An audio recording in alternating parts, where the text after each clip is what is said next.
سرگرمیاں حاصل تعلم مختلف موضوعات سے متعلق اپنے خیالات، احساسات، مشاہدات اور معلومات کا تسلسل برقرار رکھتے ہوئے درست قواعد اور حرکات و سکنات کے ساتھ زبانی اظہار کر سکیں۔ عزیز طلباء، کیا آپ مختلف موضوعات پر اپنے خیالات، احساسات، مشاہدات اور معلومات کا تسلسل برقرار رکھتے ہوئے درست قواعد اور حرکات و سکنات کے ساتھ زبانی اظہار خیال کر سکتے ہیں؟ لوگوں کے سامنے اظہار خیال کرنا ہماری معاشرتی زندگی کا اہم حصہ ہوتا ہے۔ اظہار خیال کرتے ہوئے ہم نظریات اور مشاہدات دوسروں تک پہنچاتے ہیں۔ عملی زندگی میں کئی مواقع پر ہمیں مجمع کے سامنے بولنے اور اپنے خیالات کا اظہار کرنے کی ضرورت پڑتی ہے۔ اسی اہمیت کے پیش نظر اسکول کے زمانے ہی سے اس مہارت کی آبیاری کی جاتی ہے۔ کسی بھی موضوع سے متعلق اظہار خیال کرنے سے پہلے مناسب تیاری کی ضرورت ہوتی ہے۔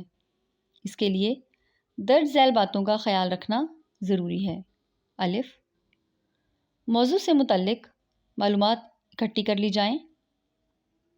ب، دیے گئے موضوع سے متعلق پیش کی جانے والی معلومات، مشاہدات اور احساسات کو مربوط انداز میں ترتیب دے دیا جائے۔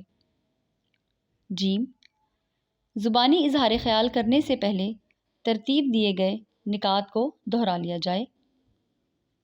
د، دیے گئے موضوع سے متعلق اتنا ہی تفصیل میں جانا چاہیے جو اس موضوع کو واضح کر دے۔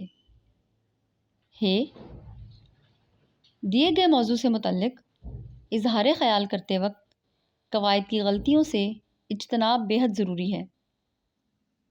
واو، موضوع کی مناسبت سے حرکات و سکنات بات کو مؤثر بنا دیتی ہیں، اس لیے اظہار خیال کرنے سے پہلے درست حرکات و سکنات کی مشق کر لی جائے تو اعتماد میں اضافہ ہو جاتا ہے۔ عزیز طلباء، یقیناً آپ نے تمام باتیں سمجھ لی ہوں گی، تو چلیے پھر سرگرمی کرتے ہیں۔